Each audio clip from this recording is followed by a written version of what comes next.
बिस्मिल्लाहिर्रहमानिर्रहीम। लाखों करोड़ों दुरूदो सलाम मोहम्मद मुस्तफ़ा सल्लल्लाहु अलैहि वसल्लम और आले मोहम्मद पर। मैं हूँ उमर दराज गोंदल। डी चौक में इस्लामाबाद में क्या कुछ हुआ, हुकूमत का दावा क्या है कि जी हमने कोई गोली चलाई नहीं है, किसी के पास कोई असलहा था ही नहीं। लेकिन इंटरनेशनल मीडिया क्या कह रहा है, उसके बाद कितने संजीदा सवालात हैं वो सब जानते हैं। लेकिन एक सवाल जरूर है कि पाकिस्तान तहरीक इंसाफ की क़यादत उस तरह से रद्दमल क्यों नहीं दे रही। पाकिस्तान तहरीक इंसाफ की लीडरशिप हक़ाइक़ के साथ इंटरनेशनल मीडिया को बिठा के, लोकल मीडिया को बिठा के, उनके लवाहिकीन के साथ, उनके घर वालों के साथ या जख्मियों के साथ क्यों नहीं बैठ रही। ये सवाल अपनी जगह पे मौजूद है। अगर इमरान खान के मुखालिफिन की बदकिस्मती ये है कि उनके पास कोई इमरान खान नहीं है जो इमरान खान की तरह नैरेटिव बना सके और केस लड़ सके, तो इल्ला माशाल्लाह इमरान खान के जो हामी हैं वो भी इतने नालायक हैं कि वो इमरान खान तो क्या, इमरान खान के करीब तरीन भी पहुंचने की कोशिश नहीं करते। लेकिन अब एक दुरुस्त कदम उठाया है, लेकिन ये भी एक, इसको क्या कहना चाहिए, पाकिस्तान तहरीक इंसाफ की सियासी कमेटी का इजलास हुआ और उस सियासी कमेटी के इजलास के हवाले से अब पाकिस्तान तहरीक इंसाफ ने, BBC ने क्या रिपोर्ट किया मैं आपके सामने रखना चाहता हूं। तहरीक इंसाफ का मुजाहिरीन पर मुबैना तशद्दुद और गोलियां चलाने में मुलव्विस किरदारों के तयन के लिए अदालती तहकीकात का मुतालबा। अब ये उनकी सियासी कमेटी का जो इजलास हुआ है, उस सियासी कमेटी के इजलास में ये मुतालबा किया गया है और ये कहा गया है कि आला सतह का एक अदालती तहकीकाती कमीशन बनाया जाए। लेकिन सवाल सिर्फ इतना है कि क्या सुप्रीम कोर्ट के पास 26वीं आईनी तरमीम के बाद ये इख्तियार भी है कि वो कोई तहकीकाती कमीशन या जुडिशल कमीशन जो है वो बना सकती है। पहला सवाल तो ये है। उनको छोड़ के जमात इस्लामी ने आज प्रेस कॉन्फ्रेंस की, जिसमें हाफिज नईम साहब लाहौर में प्रेस कॉन्फ्रेंस कर रहे थे और उन्होंने भी मोहसिन नकवी के इस्तीफे का मुतालबा किया है। इससे पहले सुप्रीम कोर्ट बार एसोसिएशन ने ये बात की थी और साथ ही जमात इस्लामी ने भी ये डिमांड की है कि 26 नवंबर के वाकयात पे बाइख्तियार एक जुडिशल कमीशन बनाया जाए और उनके मुताबिक मीडिया का गला घोंट कर मर्जी की चीजें नहीं चलवाई जा सकती। आज के दौर में अवाम को बेवकूफ नहीं बनाया जा सकता। अब हुकूमत का ख्याल ये है कि शायद वो चीजों को कवर अप कर गए हैं, लेकिन मेरा नहीं ख्याल ये कवर अप होगा। उसकी एक मिसाल कामरान अली है, जिनका ताल्लुक आज न्यूज के साथ है। उन्होंने आज 2:42 पे एक ट्वीट किया और तहरीक इंसाफ के हवाले से लिखा कि PTI के मुताबिक खैबर पख्तूनख्वा से ताल्लुक रखने वाले 13 कारकुन डी चौक सानहे में जाँ बहक हुए हैं। कामरान साहब जो वहां से पेशावर से कवर करते हैं वो तहरीक इंसाफ की बात कर रहे हैं। अगर तहरीक इंसाफ का यह मुतालबा दुरुस्त है तो फिर सवाल यह पैदा होता है कि भाई आप अभी तक क्यों नहीं मीडिया को वो चीजें दिखा रहे। इसका मतलब होगा फिर तो आप शोर जितना मचाते रहें, लोगों को तस्वीरें लाएं, कवायफ लाएं, इंटरनेशनल मीडिया को बुलाएं, बात करें। लेकिन लगता यह है कि आप तो बजाय इसके कि हुकूमत को डिफेंसिव करते, इल्ला माशाल्लाह जो मौजूदा क़यादत है वो खुद डिफेंसिव हुई पड़ी है।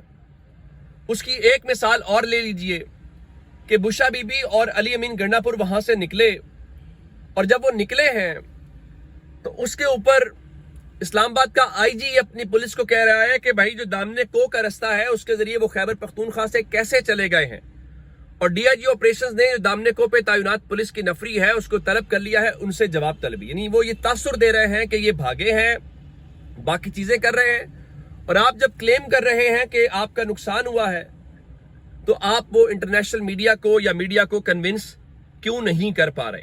ये बहुत चीज है। अब आते हैं उमर अयूब वाले मामले के ऊपर।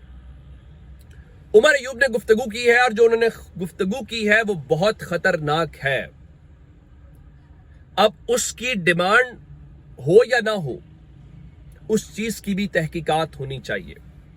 वो उस दिन खैबर पख्तूनख्वा के कुछ ऑन ग्राउंड हालात का दावा कर रहे हैं, क्योंकि आप जानते हैं कि किसी भी सूबे के अंदर, पंजाब या खैबर पख्तूनख्वा हो, वहां पे पैरामिलिट्री फोर्सेस को या मिलिट्री को आर्टिकल 245 के तहत बुलाया तो जा सकता है, लेकिन क्या इजाजत के बगैर आ सकते हैं? अगर इल्जाम है तो इसको भी साबित करना पड़ेगा या इसको गलत साबित करना पड़ेगा।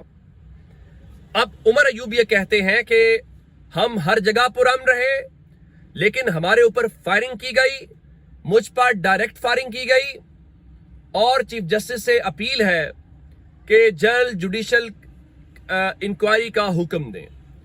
اب جوڈیشل انکوائری کا حکم ہو پائے گا کہ نہیں ہو پائے گا، اس مسئلے کا کوئی حل نکلے گا کہ نہیں نکلے گا، یہ تو خیر ٹائم بتائے گا، لیکن اس وقت جو صورتحال ہے اس سے اندازہ یہ ہوتا ہے کہ معاملہ ہر لمحے کے ساتھ سنورنے کی بجائے بگڑتا ہوا دکھائی دے رہا ہے۔ عمر ایوب نے کچھ اور ہتھیاروں کے استعمال کی بات بھی کی ہے، اور انہوں نے ڈیمانڈ کی ہے اداروں سے بھی کہ ان کے سربراہان بھی اس کی تحقیقات کریں گے۔ کہنے کا مطلب یہ ہے کہ ابھی تو عمران خان اس کے اوپر بات کریں گے، جب عمران خان بات کریں گے یا کوئی انٹرویو دیں گے یا انٹرنیشنل میڈیا اس میں انگیج ہوگا تو یہ مسئلہ حل نہیں ہوگا، یہ مسئلہ اور خراب ہوگا۔ اس لیے نہیں کہ تحریک انصاف ڈیمانڈ کر رہی ہے، اس لیے کہ پاکستان کی ریپیوٹ انٹرنیشنل میڈیا میں کیا بن رہی ہے اور انٹرنیشنل میڈیا اس کے اوپر کیا کر رہا ہے۔ ایک خبر لے لیجئے، مطیع اللہ جان کا میٹر ہوا، برطانیہ سے آوازیں اٹھیں، یورپی یونین سے آوازیں اٹھیں، اور تو اور چھوڑیے ان کے جو جسمانی ریمانڈ دیا گیا تھا اس کو چیلنج کیا گیا تھا اسلام آباد ہائی کورٹ کے اندر، اور اب سے تھوڑی دیر پہلے اسلام آباد ہائی کورٹ نے مطیع اللہ جان کا جو جسمانی ریمانڈ دیا ہے طاہر عباس سپرہ صاحب نے انسداد دہشت گردی عدالت نے، اسلام آباد ہائی کورٹ نے اس آرڈر کو معطل کر دیا ہے۔ اب اس کا مطلب ہے کہ وہ جوڈیشل ریمانڈ پہ تصور کیے جائیں گے، اور ان کی ایمان مزیاری جو وکیل ہیں وہ کہہ رہی ہیں ہم ان کی ضمانت کی جو درخواست ہے وہ دائر کریں گے۔ لیکن سوال یہ ہے کہ طاہر عباس سپرہ صاحب سے پوچھا جانا چاہیے کہ آپ کو یہ کیس ڈسچارج کرنا چاہیے تھا، لیکن آپ کیس ڈسچارج کرنے کی بجائے آپ کس طریقے سے وہ جو کیا کہتے ہیں کہ کر رہے تھے، ان کا ریمانڈ دے رہے تھے۔ یہ ایک امپورٹنٹ بات ہے، ایک بات۔ دوسری بات یہ ہے کہ اس سارے میٹر کو لے کے عمران خان کی میں نے ملاقات کی بات کی تھی، اور ملاقات والے معاملے کے اوپر میں نے آپ سے یہ کہا تھا کہ عمران خان سے ملاقات اس لیے روکی جا رہی ہے کہ عمران خان اس پہ کامنٹ نہ دے سکے۔ تو عمران خان کے وکیل فیصل چوہدری صاحب نے انسداد دہشت گردی عدالت کے اندر ایک درخواست دائر کی تھی کہ ہم ملاقات کرنا چاہتے ہیں۔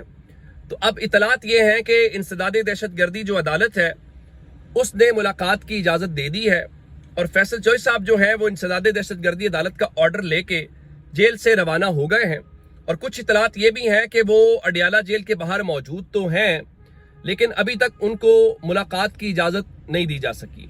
پھر اڈیالہ جیل سے یہ بھی اسپیکولیشنز ہیں کہ کچھ دو لوگ جو ہیں وہ عمران خان سے ملاقات کے لیے گئے ہیں، اور اس سے بھی بڑھ کے تحریک انصاف کے کل کوئی بھی شخص عمران خان سے ملاقات کے لیے اڈیالہ جیل نہیں کیا۔ کیوں نہیں کیا؟ اس لیے کہ آپ کی گرفتاریاں ہو جائیں گی۔ اسی لیے میں کہتا ہوں کہ عمران خان کا وزن اٹھانا پاکستان تحریک انصاف کے یہ جو قیادت سامنے ہے شاید ان کے بس کی بات نہیں لگ رہی۔ آپ عمران خان کے نام کے اوپر ووٹ تو لے سکتے ہیں، آپ عمران خان کے نام کے اوپر جیت بھی سکتے ہیں اور ایوانوں میں پہنچ بھی سکتے ہیں، لیکن میرا نہیں خیال کہ آپ جو ہیں وہ جس طرح عمران خان ڈٹ کے اپنا کیس لڑتے ہیں یا چیزوں کو سامنے رکھتے ہیں، آپ میں سے کوئی ایک شخص بھی جو ہے وہ عزت کر سکتا ہے۔ تو اگر آپ یہ نہیں کریں گے تو اس کا مطلب ہے عمران خان کو آپ نقصان پہنچائیں گے، اور عمران خان کو نقصان پہنچائیں گے تو یہ ووٹر سپورٹر آپ کے ساتھ کہاں کھڑا ہوگا، یہ آپ کے خلاف بھی کھڑا ہو جائے گا۔ تو جب تک یہ اپڈیٹ سے اپنا بہت سارا خیال رکھیے گا۔ خدا حافظ۔